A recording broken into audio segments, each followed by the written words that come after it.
Raise your hand if you've heard a story. Oh, wow, I don't even need to tell you. I can just leave now. Raise your hand if you've been to Story. All right, we can work on that. All right, so raise your hand if you haven't been to Story. There's like no one in the room. I mean, who hasn't heard of it. All right, then I'm going to talk really fast because you know the story is Story, and then I'll get into the new stuff. So for those who don't know, it's a 2,000 square foot space in Chelsea on 10th Avenue and 19th Street. And this concept is a space that has the point of view of a magazine. We reinvent it entirely every 4 to 8 weeks like a gallery, and we sell things like a store. And so in launching a brand that is versatile and engaging and always changing but constant, we were kind of thinking, how do you build an identity around that? And so we partnered up with Stefan Sagmeister and Jessica Walsh to work on our identity, and what they were able to do is take the O in Story and make it parentheses so that we were able to constantly change but build a brand that had a point of view. So when you walk into our store, you're greeted by the sign, and it tells you what story you're in. So this is our wellness story, our making things story, home for the holidays story. All in all, we've now done 20 stories. And at the heart of it, what the concept of the business model really is about retail and media coming together and really exploring, can retail be a media channel? And so this is the cover of InStyle's color issue, and that was the cover of our color issue. At the end of the day, the idea is like a magazine tells stories by taking pictures and writing articles. We tell stories by curating merchandise with a point of view around a certain subject matter, and then having events that bring it to life. And then on the flip side, where a magazine has publishing and advertisers, we have sponsors who pay money. So if you open up the magazine and you see an ad from Clinique adjacent to editorial, you'd walk into our store and see an ad from Benjamin Moore next to what that issue is. And so it's really not just about a second revenue stream, but finding someone who's contextually relevant and has authority in a certain subject matter. Benjamin Moore knows a hell of a lot more about color than we do. And then throughout the store, we bring that to life in different ways. Another example of that was our His story. We partnered up with a small company called Procter & Gamble. A couple other companies were Details Magazine and Birchbox. And then in that store, what we would do is we take the new Braun Cool-Tech razor and we bring it to life in the form of a hot towel shave station. So how can you give someone a visceral, tangible, physical brand experience that they can't get online or elsewhere? And one of the things that we spend a lot of time thinking about is not just the economics of our model, right, which is two revenue streams. You have product sales and you have sponsorship. But it's also about the customer experience, because the way you tell a making things story is about making things, not selling things. So 75% of our square footage was pure activity-based. You could laser cut, you could injection mold different things, and it was pretty remarkable. And so we call it experience per square foot. I happened to be in the store when this happened, and luckily had a camera on me, and just democratizing access to different technologies and stories is something we're really passionate about. And I often say our audience is very narrow. It's men, women, and kids between 6 and 80. And then you ask yourself, well, what the heck does an injection molding machine and a laser cutter have to do with a 6-year-old? But you could then do a party where you make pumpkins into Mr. Potato Head, or as I like to call it, pimp your pumpkin. And then you get women excited by laser etching a handbag with Rebecca Minkoff. So the thing that I'm really focused on this year and really excited about is this idea of democratizing discovery and access in a physical world. So what I mean when I mention that, or what that means to us, is we're all used to online discovery platforms like Kickstarter. We're used to selling things online through Etsy. Quirky, making things accessible through Invention. Then you have J.Crew and other retailers having events that make different experiences accessible. So the way that's kind of come to life for us at Story is this concept called Pitch Night. So 2 years ago, what happened is so many people were pitching us products in the same way you'd pitch a magazine, an idea for a story. And there weren't enough hours in the day to see them all. So I thought, if you're a maker, small business, or a designer, what do you want? You want sales, and you want press. And so what we did is we called up our friends at Cool Hunting, and it was holiday time, and I'm like, let's have people come pitch. Maybe you'll find something for your gift guide. Maybe I'll find something for the store. And it's amazing the range of people who pitched. We had, older gentlemen from upstate New York with pottery. We had cards. We had kites shaped like boats, and skincare from New Jersey, and bow ties. Most recently at Pitch Night, actually, we had someone fly from Toronto for Pitch Night. So it's been pretty amazing. And one of my, I have random Rachel theories, is that I think access more often than not is more valuable than money. And it's really amazing. So one of the examples of that is a woman by the name of Beth Mockery. And so this is her necklace. And you're probably like, okay, it's pretty, but what's so special? Well, it does that. It's a hidden message. And I freaked out when I saw it, and she was a structural engineer who had been laid off. It was her passion and her hobby, not her job. She had never sold to a store before. And we put it in the store, and then this woman bought it. And then her name's Whoopi Goldberg.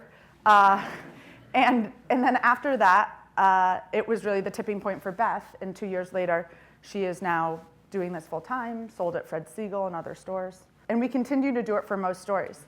And the cool thing about it is, you know, my whole thing is if you're Zach Braff funding a movie on Kickstarter next to a 16-year-old and you're coexisting next to each other hand in hand in a digital world, why can't we do that in a physical world? Like, and I'm using Whoopi as an example, and I personally don't really, you know, celebrity is not important to me, but it's the idea of really creating access. People are people. It's like my dad said when I was 14, we all get dressed the same way, so the president doesn't put on his pants any differently than we do.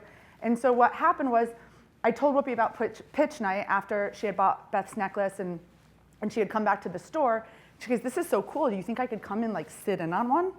And I'm like, oh, this is really cool. I'm gonna make this an experiment. So she actually came to the last Pitch Night, and I didn't tell anyone who was pitching. So I thought, okay, how can we replicate what's online offline? So I didn't pre-qualify anyone. I didn't look at their product. I didn't know who they were. Probably stupid in hindsight. And then everyone showed up, and I told them the story, and then Whoopi ended up walking in. And it was the most magical night of just people meeting people and people who had stories and were passionate about making things, and other people who had access to spread that. And people weren't any more nervous pitching. And it was just kind of special. So that's one of the things exciting me these days. And another thing I've been thinking a lot about too is, you know, we market and we communicate and we operate in silos, right? Trade shows are for the trade. Press releases are for the media. Stores are for consumers. But if you reverse engineer it and start with a blank canvas and tell an amazing story, it can be all three. So this was our style and technology story, that style.tech, as Megan named it. We partnered with Intel. And what we do within the store is we have like bios and different signage depending on the story to tell that story. And then we include social media information and brand details for other people. So in thinking about PR, like why does a press release have to sit in an inbox? Why can't you just tell a badass story and have it be pull PR instead of push PR? So someone walked into the store. I didn't know them. It was a reporter from the LA Times. He had never been to a story. This is, by the way, does anyone know about this watch, the Withings Activité? If you don't, by the way, it's a wearable. It was the first kind of original Swiss movement watch that actually tracks sleep, steps, everything. So we had it in the store before it launched. So it was like our living three-dimensional press release. So he came into the store and he saw it and he's like, what is it? He was fascinated by it. It was 2 days before that little product came out, the iWatch. And then he did a review of it in the LA Times, and in his review of the iWatch talked about Withings. And the amount of money people pay PR firms in the hopes of getting that is pretty outstanding, and that just happened by accident. And then when you think about it as a showroom, and we go to trade shows to find new brands, about 10% of the people who come into the store are either people who are looking for new product or for thought leadership, whether it's Nike's innovation team or others. So this is Will Berman, for those who heard his story at PSFK last year. He's the ripe old age of 17. Like every 17-year-old, he's passionate about raw Japanese denim. And we fell in love with him. We put the product in the store. This is an example of the signage I was talking for from our holiday last year. Then we got this email from a really cool concept shop in London. Actually, he got the email and then forwarded it to me. And they found his product at Story, and then they wanted to sell it. So now you have a 17-year-old kid fulfilling a purchase order out of his bedroom shipping a concept shop in London. And that's what it looks like on the table in London. And then, you know, one of the most high-profile denim shops in the country, 3x1 Denim downtown, he is his hero, so we connected them, and now he is being sold at 3x1. And to me, it's not just about access to things and stuff, but it can be technologies. You know, one thing that we're thinking of as we think forward about what we do and how we can iterate is it's the store behind the scenes that's a living lab, right? It's A/B testing, it's new technologies, and so this is Perch Interactive, and Nordstrom found it in our store and then put it in their store. You know, this woman found a bag in the store and then put it on her website. So I'm going to end with the story behind the story that we have open now. It's not really that relevant to the topic of the talk. It's just a really funny story, in my opinion. So I was in the store on the first day of our style.tech story. Anyone who knows me, when I'm getting ready for a story, I'm typically in sweatpants.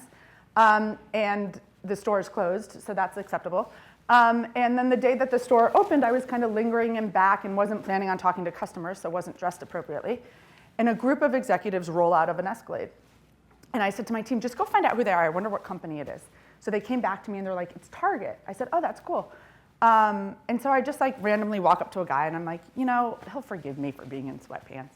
And hi, I'm Rachel. Hi, I'm Brian. What do you do at Target? Well, we're in Minneapolis. I'm like, I know where you're based. What do you do at Target? We're part of the executive team. So I'm like, okay, he doesn't want to tell me.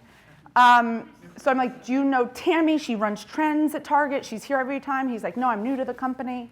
So I'm like, okay, he doesn't want to talk to me. So I ended the conversation by saying, I just wanted to say hello. Ever since I opened Story, everyone always said to me, when are you doing something with Target? It seems like the perfect match. And I always said, I will do something with Target when I've done enough stories to know what I'm doing, and when Target's ready to do something they've never done before. So he said, well, why don't you send me any ideas you have? And he hands me his card, and I look down, and it says, Brian Cornell, Chairman and CEO of Target Corporation. And so that was the perfect example, more than anything, to look at my staff and say, you think I'm kidding when I say you never know who's walking through that door? And so, you know, I toured him around the store for 10 minutes. Turns out he had been there before. And at the end, I said, you know, I want to give you a homework assignment. And I want to figure out how we can collaborate. And our biggest story of the year opens in 8 weeks, which, by the way, for Target is like yesterday. And I said, I want to go to Target and find my favorite things and shop Target and then merchandise it in Story with other products, because they haven't done that before. And so he said, do you have time for a call next week? And no, let me check my calendar. I mean, of course I've done it. So long story short, the partnership happened. It's our Home for the Holidays story. There was another picture, but anyways. So what we did is there's 160 independent brands, and then we have over 20 Target brands, ranging from Nate Berkus to Morona and some of the other collections. And it's really looking at merchandise as content and taking a $12 Nate Berkus candle and putting it next to a $90 Diptyque candle. And really thinking about the fact that something sold at Barney's and something could be sold blocks away at Duane Reade, but we shop in both places, so why can't they coexist?